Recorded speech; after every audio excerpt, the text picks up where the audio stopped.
RS football ഫാമിലിന്റെ പുതിയ വീഡിയോയിലേക്ക് എല്ലാ മാന്യപ്രേക്ഷകർക്കും സ്വാഗതം.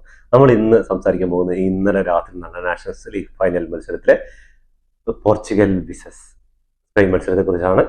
17-കാരനെ കാഴ്ചക്കാരനാക്കിയിട്ട് 40-കാരൻ ആ കപ്പ് കൊണ്ടുപോവുക.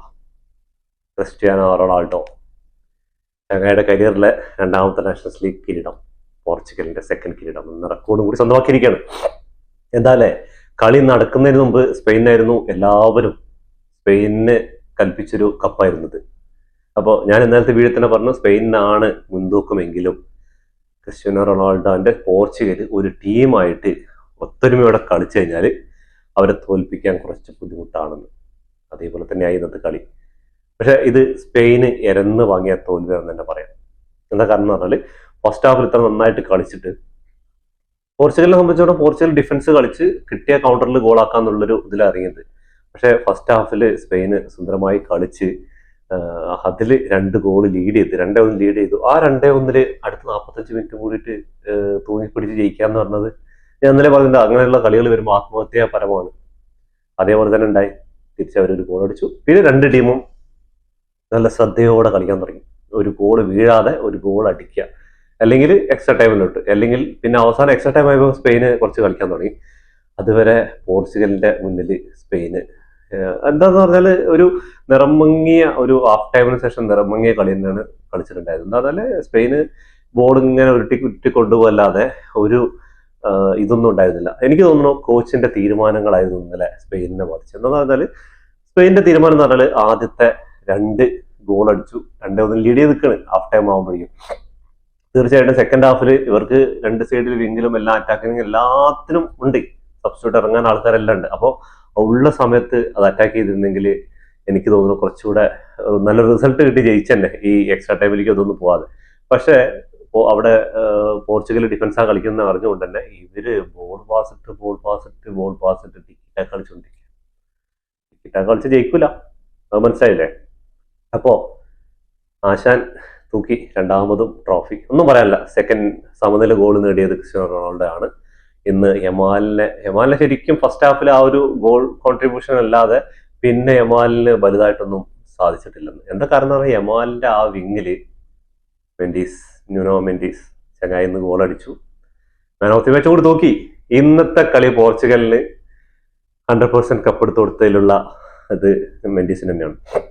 എന്താ കളി! യമാലിനെ പൂട്ടുക മാത്രമല്ല, ആ വിങ്ങില് അറ്റാക്കിങ്, അതേപോലെ ഗോൾ സ്കോർ ചെയ്യാൻ പറ്റി. അതേപോലെ റൊണാൾഡോ അടിച്ച സമനില ഗോളിലും ആളിന്റെ ഒരു ഇമ്പാക്ട് ഉണ്ടായിരുന്നു. അപ്പോ എന്താന്ന് പറഞ്ഞാല് ഇന്ന് യമാല് സ്പെയിൻ്റെ ഒരു തന്ത്രം എന്ന് പറഞ്ഞാല് യമാലിനെ എന്തായാലും പൂട്ടുന്നറിയാം. അപ്പോൾ നിക്കോ വില്യംസിനെ ഉപയോഗിച്ച് നിക്കോ വില്യംസിനെയും ആ വിങ്ങിലൂടെ കളിച്ച് സെന്ററിലൂടെ ഗോളുകൾ അടിക്കാന്നുള്ള ആ ഒരു ഇതിലൊക്കെയായിരുന്നു ഉണ്ടായിരുന്നത്. ആ ഒരു ഇത് ഫസ്റ്റ് ഹാഫിൽ വിജയിച്ചു. പക്ഷെ സെക്കൻഡ് ഹാഫിൽ നിക്കോ വില്യംസിനെയും പിൻവലിച്ചു. നിക്കോ വില്യംസ് പോയി കഴിഞ്ഞാൽ ആ സൈഡ് തളർന്നു, പിന്നെ അറ്റാക്കിങ് ഇറക്കുന്നില്ല. പിന്നെ എന്താണ് സ്പെയിൻ സെക്കൻഡ് ഹാഫിൽ കാണിക്കാൻ പോകുന്നത് ഒരു പിടുത്തുണ്ടായിരുന്നില്ല. സ്പെയിൻ ഇങ്ങനെ സെന്ററിൽ ഇങ്ങനെ മിഡ്ഫീൽഡർമാർ ബോൾ തട്ടി പെഡ്രി അതിൻ്റെ ഇടയിൽ സബ്സ്റ്റിറ്റ്യൂട്ട് ചെയ്തു. 80-ാം മിനിറ്റ് പെഡ്രി സബ്സ്റ്റിറ്റ്യൂട്ട് ചെയ്തു. പിന്നെ നമ്മുടെ ഇങ്ങേര് വന്നിട്ട് ഇസ്കോ വന്നിട്ട് കുറച്ച് മയജലങ്ങൾ കാണിക്കാൻ ശ്രമിച്ചു. പക്ഷെ അതും ഒന്നും ഫലവത്തായില്ല.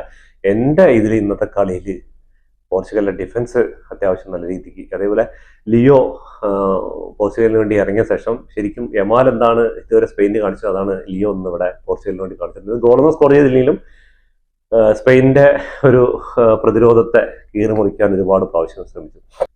റൊണാൾഡോയെ സംബന്ധിച്ചിടത്തോളം കാലം അടുത്ത വേൾഡ് കപ്പ് വരാതിരിക്കുകയാണ്. അപ്പോൾ അതിന് മുമ്പ് ഒരു കപ്പ്, അപ്പോൾ 2 കപ്പ് നാഷണൽ ലീഗ് കപ്പ് നേടി, യൂറോ കപ്പ് എടുത്തു. അങ്ങനെ 3 ഇന്റർനാഷണൽ കിരീടങ്ങളായി. ഇനിയുള്ളത് ആ ഒരു കരിയർ കംപ്ലീറ്റ് ആവണമെങ്കിൽ ഇപ്പൊ 1000 ഗോളും 138 ഗോള് 938 ഗോളൊക്കെ ആയിട്ടുണ്ട്. 1000 ഗോൾ ഇതൊന്നും വിഷയമല്ല. പക്ഷെ ആളുടെ കരിയർ ഒരു കംപ്ലീറ്റ് ആവണമെങ്കിൽ അതിന് വേൾഡ് കപ്പ് കൂടി തീരും, അല്ലേ? അതിപ്പോ ചിലവര് പറയും അത് ഇല്ലെങ്കിലും റൊണാൾഡോ ആണെന്ന്. പക്ഷെ ഒരു പ്ലെയർ ഇല്ലാത്ത കുറെ പ്ലെയർ ഒക്കെ ഉണ്ടായിട്ടുണ്ട്. മെസ്സിക്ക് കഴിഞ്ഞ കാലം വരെ 2000 ഇതിൽ വേൾഡ് കപ്പ് നേടുന്നത് വരെ മെസ്സിക്കും ആ ഒരു സമ്പൂർണ്ണത എത്താൻ പറ്റുന്നത്. 2 കോപ്പ അമേരിക്ക എടുത്തു, കുറെ കോപ്പ അമേരിക്ക ഫൈനലുകൾ, 3 കോപ്പ അമേരിക്ക ഫൈനലുകൾ പരാജയപ്പെട്ടു, വേൾഡ് കപ്പിൽ പരാജയപ്പെട്ടു. അപ്പോൾ അത് എടുക്കണമെന്നുണ്ടായിരുന്നു. ഫൈനലിസം നേടി. അങ്ങനെ മെസ്സിയും 2 കോപ്പ അമേരിക്ക കിരീടങ്ങൾ നേടി, ഒരു ഫൈനലിസം നേടി, അതേപോലെ വേൾഡ് കപ്പ് നേടി. ഇപ്പൊ സമ്പൂർണ്ണൻ. ക്ലബ് വേൾഡ് കപ്പിൽ രണ്ടുപേരും, ക്രിസ്ത്യാനോ ആയിക്കോട്ടെ മെസ്സി ആയിക്കോട്ടെ, ഒരുപാട് ട്രോഫികൾ നേടിയിട്ടുണ്ട്. ബാലൻഡിയറും ഒരുപാട് നേടിയിട്ടുണ്ട്. അപ്പൊ അതിലും കോമ്പറ്റീഷൻസും ഇപ്പോഴും നടന്നുകൊണ്ടിരിക്കുന്നുണ്ട്. അപ്പോൾ ഇനി 2026 വേൾഡ് കപ്പ് ഈ ഒരു ടീമിനെ കൊണ്ട് പോവുകയാണെങ്കിൽ ഫൈനൽ ഫോറിൽ എന്തായാലും പോർച്ചുഗലും ഒരു സൈഡ് ഉണ്ടാവും, അതിൽ യാതൊരു സംശയമില്ല.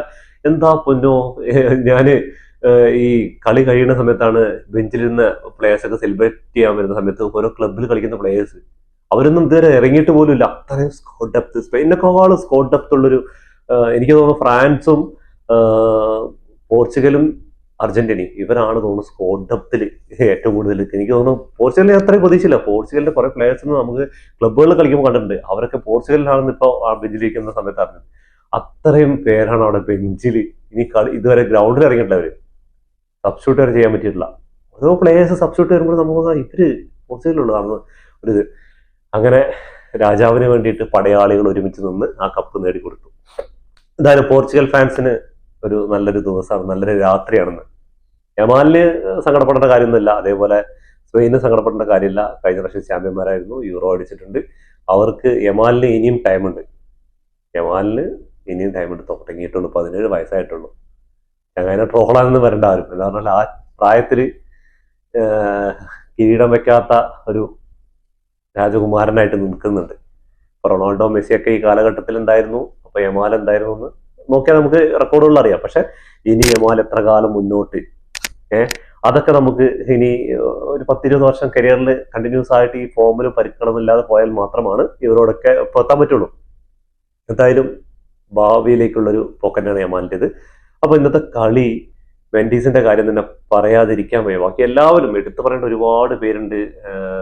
അവരുടെ ഡിഫൻസിൽ അതേപോലെ ഫൈനൽ സേവ് നടത്തിയ ഗോൾ കീപ്പർ, എനിക്ക് തോന്നുന്നു ഇസ്കോന്റെ അവസാന നിമിഷത്തിൽ ഇസ്കോ ഒരു ഗോള് എന്നുറച്ചൊരു സാധനം ഡിയോഗോ കോസ്റ്റ തട്ടി. എന്റെ പോലെ എന്ത് സേവായിരുന്നു അറിയാം. 90 മിനിറ്റ് ആവാനായി നിൽക്കുന്ന സമയത്തായി തോന്നുന്നു, ഒരു രക്ഷയില്ലാത്ത സേവ്. അതൊക്കെ ഉറച്ചു പോയി. അതേപോലെ സിമിയോണും ഈ സൈഡിൽ ഇതേപോലെ ഒരു വന്നിട്ടുണ്ടായിരുന്നു, അതും അടിപൊളിയായിട്ട് സേവ് ചെയ്തു. അങ്ങനെ ഗോൾ കീപ്പർമാർ അത്യാവശ്യം മോശമില്ലാത്ത രീതിക്ക് ഒന്ന് പെർഫോമൻസ്, അതുപോലെ ഡിഫൻസ് രണ്ട് ടീമിന്റെ അത്യാവശ്യം നല്ല രീതിയിൽ ഡിഫൻസ് ചെയ്തിട്ടുണ്ടായിരുന്നു. 21ാം മിനിറ്റിലാണ് സിബിമെന്റിയിലൂടെ ആദ്യ ഗോൾ സ്പെയിന് നേടുന്നത്. സിബിമെന്റി തന്നെ സെന്ററിൽ നിന്ന് കൊണ്ടുവരുന്ന ഒരു ബോള്, അത് യമാലിന് പാസ് ചെയ്യുന്നു, യമാൽ തിരിച്ചു കൊടുക്കുന്നു, അത് വില്യംസിന്റെ കാലിൽ തട്ടി. അതേപോലെ പോർച്ചുഗലിലെ നവാസിന്റെ കാലിൽ തട്ടി കറക്റ്റായിട്ട് ചങ്ങയുടെ കാലിൽ കിട്ടിയിട്ട് ചങ്ങയ അടിച്ച് എല്ലാം കൂടെ ഗോൾ പോസ്റ്റിനുള്ളിൽ കയറ്റി. അങ്ങനെ അപ്പോൾ അതുവരെയൊക്കെ സ്പെയിൻ്റെ അറ്റാക്ക് തന്നെ ആയിരുന്നു. സ്പെയിൻ നല്ല രീതിക്ക് ഒരു സൈഡിൽ കുറേ ചാൻസുകൾ വില്യംസ് ക്രിയേറ്റ് ചെയ്തിട്ടുണ്ടായിരുന്നു, ഈ സൈഡിൽ 1-2 ചാൻസുകൾ യമാലിൻ്റെ വന്നിട്ടുണ്ടായിരുന്നു. അങ്ങനെ കളികൾ പോയിക്കൊണ്ടിരിക്കണം. അപ്പം പൊടുങ്ങനെ പെനാൽറ്റി ബോക്സിൻ്റെ ഉള്ളിൽ മെൻഡീസ് എത്തി. മെൻഡീസ് ഒരൊറ്റ ഷോട്ട്, ഡിഫൻഡർമാർക്കല്ലാതെ അത് ഡിഫൻഡർക്ക് തടയാൻ പറ്റുന്ന ഒരു ഗോളായിരുന്നു. പക്ഷേ ഗോളിക്കൊന്നും ചെയ്യാൻ പറ്റാത്തൊരു ചാൻസ് ആയിരുന്നു. ആള് അടിക്കുന്ന ഒരിക്കലും പ്രതീക്ഷയില്ല അവിടെ നിന്ന് ആ ഷോട്ട്. അങ്ങനെ 26ാം മിനിറ്റിൽ സമനില നേടുന്നു. വീണ്ടും 45ാം മിനിറ്റിൽ സ്പെയിന് വീണ്ടും ഗോൾ നേടുന്നു. അപ്പോൾ ഫസ്റ്റ് ഹാഫ് പൂർണ്ണമായി. സെക്കൻഡ് ഹാഫിൽ ഇറങ്ങിയിട്ട് സ്പെയിൻ്റെ തന്ത്രം എന്താണെന്ന് പറഞ്ഞാൽ ഇനി ഗോൾ വഴങ്ങാതിരിക്കുക. പക്ഷേ അവിടെ റൊണാൾഡോ എന്നൊരു ചെങ്ങായി നിൽക്കുന്നുണ്ട്. കഴിഞ്ഞ കളിയിലും ഇതേപോലെ വിന്നിംഗ് ഗോൾ നേടിയത് റൊണാൾഡോ ആണ്. കഴിഞ്ഞ കളിക്കും ഈ കളിക്കും ഒരു പ്രത്യേകതയുണ്ട്. എന്താ പറഞ്ഞാൽ ഒരു ഗോൾ വഴങ്ങിയ ശേഷം, ഒരു ഗോൾ തോറ്റു വന്ന ശേഷമാണ് പോർച്ചുഗൽ കളിയിലേക്ക് തിരിച്ചു വരുന്നത്. അപ്പോൾ ഇതിൽ 61ാം മിനിറ്റിൽ ഗോൾ നേടുന്നത് നമുക്ക് നോക്കിയാൽ അറിയാം. റൊണാൾഡോ അതിനെ പതിഞ്ഞ് നിൽക്കുക ഗോൾ വരാൻ വേണ്ടിയിട്ട്. പക്ഷെ അത് കറക്റ്റായിട്ട് ഡിഫ്ലക്ഷനിൽ വന്ന ബോളായിരുന്നു. അത് കുക്കുറല ഡിഫെൻഡ് ചെയ്യാൻ നോക്കി, പക്ഷെ ആളുടെ സ്ലൈഡായിട്ടൊന്ന് തള്ളിയിട്ട് ആ കാലോട്ട് തള്ളി ഉള്ളി കിട്ടും. ഗോൾ കീപ്പർക്കൊന്നും ചെയ്യാൻ പറ്റാത്തൊരവസ്ഥയിലായിരുന്നു. അങ്ങനെ 2-2 സമനിലയായി. പിന്നെ സ്പെയിനിന്റെ ഭാഗത്തു നിന്ന് വലിയ മുന്നേറ്റങ്ങൾ എന്ന് പറഞ്ഞാൽ ഇങ്ങനെ കൊണ്ടുപോകുന്നുണ്ട് അല്ലാണ്ട് അവിടെ 1-2 ചാൻസുകളൊക്കെ ക്രിയേറ്റ് ചെയ്തു, പക്ഷെ ഒന്നും ഗോളാക്കാൻ പറ്റില്ല. പക്ഷെ ഈ ആ ഒരു 2-1 ആ സെക്കൻഡ് ഹാഫിൽ ആ മങ്ങിപ്പോയൊരു കളി ഉണ്ട്. പിന്നെ ഗോൾ 2 ഇവര് ഗോൾ അടിക്കാൻ ഇങ്ങനെ പതുക്കെ പണ്ടത്തെ ഒരു സ്പീഡും കാര്യങ്ങളും പോയി. അപ്പോഴേക്കും വില്യംസിനെ സബ്സ്റ്റിറ്റ്യൂട്ട് ചെയ്തു, പെറ്റിനെ സബ്സ്റ്റിറ്റ്യൂട്ട് ചെയ്തു. ഒരു 90 മിനിറ്റ് ആവാനാകുമ്പോഴേക്കും യമാല് സബ്സ്റ്റിറ്റ്യൂട്ട് ചെയ്തു. യമാൽ എന്ന് പറഞ്ഞാൽ ഇന്ന് ഫ്രീ ആണ്, അവിടെ ഇങ്ങനെ നിൽക്കുക. എന്താ പറഞ്ഞാൽ യമാലിന്റെ അടുത്ത് ബോർഡ് പോകുമ്പോൾ 3 പേരാണ് പേര്. പിന്നെ മെൻഡീസിന്റെ അപ്പുറത്ത് പോകാൻ യമാല് നോക്കിയിട്ടില്ല പറയുന്നത്. എന്താ പറഞ്ഞാൽ പോകുമ്പോഴൊക്കെ ആളുടെ കുടുങ്ങാണ്. ഒരെണ്ണാണ് ആകെ വെട്ടിച്ച് പോയത്, അതിൽ അത് ഗോളും ആയിട്ടുണ്ട്, അത് കോൺട്രിബ്യൂഷൻ ആയിട്ട് ആ ഗോളും ആയിട്ടുണ്ട്. അപ്പൊ ഇന്നത്തെ കളിയിൽ മെൻഡീസിന് തന്നെയാണ് 100% മാർക്ക്. ആളാണ് ഇന്ന് മാൻ ഓഫ് ദി മാച്ച് നേടിയിരിക്കുന്നത്. അതേപോലെ പോർച്ചുഗലിന്റെ കോച്ചിന്റെ കാര്യം പറയാതിരിക്കാൻ വയ്യ. ചങ്ങായിയുടെ ഒരു ഇതുണ്ടല്ലോ, എന്താ കാരണം എന്ന് പറഞ്ഞാൽ ഇവർക്ക് ആവുന്നതിൽ ഒരുപാട് അസ്ത്രങ്ങൾ ഉണ്ട് എന്ന് ആൾക്കറിയാം. അപ്പോൾ ഫസ്റ്റ് ഹാഫ് സ്പെയിൻ എങ്ങനെ കളിക്കട്ടെ, സ്പെയിൻ കളിച്ച് ഗോൾ അടിക്കട്ടെ, നമ്മൾ തിരിച്ചടിക്കും. അതിനുശേഷം സെക്കൻഡ് ഹാഫിൽ റാമോസിനും ലിയോ അതേപോലെ ഇവരെയൊക്കെ സബ്സ്റ്റിറ്റ്യൂട്ട് ചെയ്യുന്ന സമയത്ത് ഇവർക്ക് ഒരുപാട് പ്ലേയേഴ്സ് അപ്പോഴും ഉണ്ട്, പ്ലേയേഴ്സ് ഇങ്ങനെ കിടക്കണം. അപ്പോൾ സ്പെയിൻ ഏകദേശം സ്പെയിനിന്റെ മെയിൻ ആവനാഴിലെ 2 വില്ലുകളാണ് നിക്കോ വില്യംസും ലെമീൻ യമാലും. അവർ പോയി കഴിഞ്ഞാൽ പിന്നെ വിങ്ങുകളിൽ ആക്രമണം അത്ര ഉണ്ടാവില്ല എന്ന് അവർക്ക് അറിയാം. അവരൊക്കെ ആ ടയർഡായി നിൽക്കുന്ന സമയത്താണ് ലിയോനെയും നമ്മുടെ റാമോസ് ഇങ്ങനത്തെ കുറേ സബ്സ്റ്റിറ്റ്യൂട്ട് പോർച്ചുഗൽ കൊണ്ടുവരുന്നത്. ആ സബ്സ്റ്റിറ്റ്യൂട്ടുകളൊക്കെ ഇമ്പാക്ട് ഉണ്ടാക്കാൻ നോക്കിയിട്ട് പക്ഷെ ഗോളുകളായിട്ട് മാറാൻ പറ്റില്ല എന്നുള്ള കാര്യം ശരിയാണ്. പക്ഷെ ഡിഫൻസിലും അതേപോലെ മിഡ്ഫീൽഡിലും ഒക്കെ ഇന്നത്തെ കളി എന്ന് പറഞ്ഞാൽ പെഡ്രയും വെറ്റിനിയും കൂടിയിട്ടുള്ള ഒരു മത്സരം ഉണ്ടായിരുന്നു. എനിക്ക് തോന്നുന്നു രണ്ടാളും അത്യാവശ്യം നല്ല രീതിക്ക് തന്നെ കളിച്ചു. അവർ രണ്ടാളും കളിച്ച സമയത്ത് 2 ടീം 2 ഗോൾ തന്നെയായിരുന്നു നിൽക്കുന്നുണ്ടായിരുന്നത്. ആരും മോശം എന്ന് പറയാനില്ല. അതേപോലെ മെൻഡീസും യമാലും തമ്മിലുള്ള ന്യൂനോ മെൻഡീസും യമാലും തമ്മിലുള്ള ഒരു മത്സരം ഉണ്ടായിരുന്നു. അതിൽ 100% മെൻഡീസ് തന്നെയാണെന്ന് വിജയിക്കാൻ പറ്റിയത്. എപ്പോൾ എന്നും കളിച്ചു കഴിഞ്ഞാൽ പിന്നെ അത് എന്താ പറയുക, ഒരു യന്ത്രവശാണ്. മനുഷ്യന്മാരല്ലേ, ഒരു ദിവസങ്ങളിലൊക്കെ ചിലപ്പോൾ പാളിന്ന് വരും. അത് പക്ഷെ ഫൈനലായിപ്പോയി എന്ന് മാത്രം, അത്രേ ഉള്ളൂ. അപ്പോൾ ഇവരുടെ സ്റ്റാറ്റസ് നോക്കുമ്പോൾ തന്നെ കളിയുടെ ഒരു ഏകദേശം വിലയിരുത്താൻ പറ്റും. 16 ഷോട്ടുകളാണ് സ്പെയിന് ഉതിർത്തിരിക്കുന്നത്. അതിൽ 6 ഓൺ ടാർഗറ്റിലേക്കാണ്. വില്യംസിന്റെ ഒക്കെ 2-3 വില്യംസ് അടിച്ചിട്ടുണ്ട് ഓൺ ടാർഗറ്റിൽ. അതേപോലെ പോർച്ചുഗലിന്റെ ഭാഗത്താണെങ്കിൽ 7 ഷോട്ടാണ് എടുത്തിട്ടുള്ളത്. അതിൽ 2 ഓൺ ടാർഗറ്റിലേക്കാണ്. അത് 2 ഗോളായി എന്നുള്ളതാണ്. അതും കിടു ഗോളുകളാണ് രണ്ടും, ഒന്നും പറയാനില്ല. പൊസിഷൻ നോക്കുകയാണെങ്കിൽ 38 പൊസിഷൻ മാത്രമേ ഉള്ളൂ പോർച്ചുഗൽ. 62% ഉണ്ട് സ്പെയിന് പൊസിഷൻ ഉണ്ടായിരുന്നു. അതുപോലെ പാസസ് നോക്കി കഴിഞ്ഞാൽ 509 പാസസ് പോർച്ചുഗൽ കംപ്ലീറ്റ് ചെയ്തപ്പോൾ 812 പാസുകൾ. അതിൽ ഞാൻ പറയുന്ന ഒരു 300 പാസുകൾ വെറുതെ ഇവർ തട്ടിക്കളിച്ചതാണ്. ഇവര് സമയം കളയാൻ വേണ്ടി വെറുതെ തട്ടിക്കളിച്ചത്. അല്ലാണ്ട് ആ ഒരു കാരണം ആ സമയത്ത് ആ 300 പാസുകൾ ആ ഗോളിലേക്ക് വല്ല അറ്റംപ്റ്റ് നടത്തിയിട്ടുണ്ടെങ്കിൽ അത് ഏതെങ്കിലും ഒരു ഗോളായിട്ടുണ്ടാവും, ഇല്ലേ? നിങ്ങൾക്ക് തോന്നിയിട്ടില്ല? നിങ്ങൾക്ക് അങ്ങനെ വല്ല അഭിപ്രായം തോന്നിയിട്ടുണ്ടെങ്കിൽ നിങ്ങളൊന്ന് കമന്റ് ബോക്സിൽ രേഖപ്പെടുത്തണേ. അതേപോലെ ഫൗൾസ് 14 ഫൗൾസ് കംപ്ലീറ്റ് ചെയ്തു. സ്പെയിൻ 19 ഫൗൾസ് കംപ്ലീറ്റ് ചെയ്തു. അതേപോലെ 3 യെല്ലോ കാർഡാണ് പോർച്ചുഗലിന് കിട്ടിയത്. 4 യെല്ലോ കാർഡ് സ്പെയിന് കിട്ടിയിട്ടുണ്ട്. കോർണേഴ്സ് 3 പോർച്ചുഗൽ വിൻ ചെയ്തപ്പോൾ 4 സ്പെയിൻ വിൻ ചെയ്യാൻ പറ്റി. അപ്പൊ ഈ കളിയിൽ നോക്കിയാൽ മതി. ഇതിൽ ഒരുപാട് പൊസിഷനും കാര്യങ്ങളൊക്കെ വെച്ചിട്ട് കാര്യമില്ല. കളി ജയിക്കണമെങ്കിൽ ഗോൾ അടിക്കണം. ഗോൾ അടിച്ചില്ലെങ്കിൽ സമനിലയാവും. സമനില ആയി കഴിഞ്ഞാൽ പിന്നെ എക്സ്ട്രാ ടൈമിലോട്ട്, എക്സ്ട്രാ ടൈമിലും ഗോൾ അടിച്ചില്ലെങ്കിൽ പിന്നെ പെനാൾട്ടിയാണ്. പെനാൾട്ടി പിന്നെ മറ്റേ ഇതിൽ വീണ തേങ്ങ പോലെയാവും, എന്ത് വേണമെങ്കിൽ സംഭവിക്കാം. പൊറോട്ട ക്യാപ്റ്റന്മാരെ കണിഞ്ഞ് വരുമ്പോൾ ഞാൻ വിചാരിച്ചു ചങ്ങായി ഇന്ന് എന്താക്കുന്നു. അതേപോലെ തന്നെ ആയി.